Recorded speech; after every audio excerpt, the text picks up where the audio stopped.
Bonsoir, bienvenue sur Mon Financier. Séance assez volatile aujourd'hui avec un marché qui a démarré la séance dans le vert avant de basculer en territoire négatif avec la confirmation d'une inflation de seulement 0,3% en zone euro. Alors ça renforce bien sûr la pression sur la Banque Centrale Européenne pour qu'elle assouplisse encore sa politique monétaire pour sa prochaine réunion. Ça sera la semaine prochaine, la BCE qui est consciente du risque de déflation en zone euro et du coup les opérateurs attendent d'elle qu'elle agisse, mais ce n'est pas du tout certain pour le moment. Le CAC lui donc grappille finalement 0,34% et parvient à préserver son support des 4380 points, un marché qui a été soutenu notamment par la publication de très bonnes statistiques aux États-Unis avec notamment la confiance du consommateur et puis également l'ISM de Chicago qui viennent confirmer l'accélération de la croissance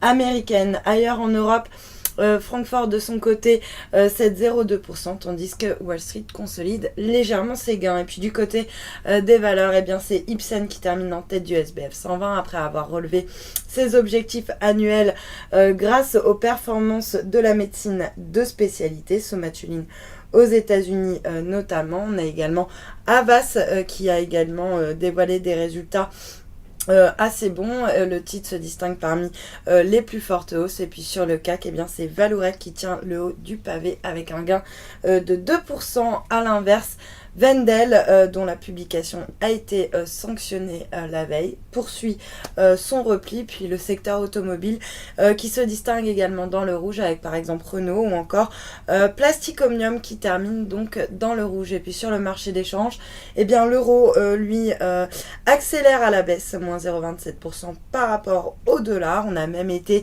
allé voir sous le seuil des 1,3150 en séance.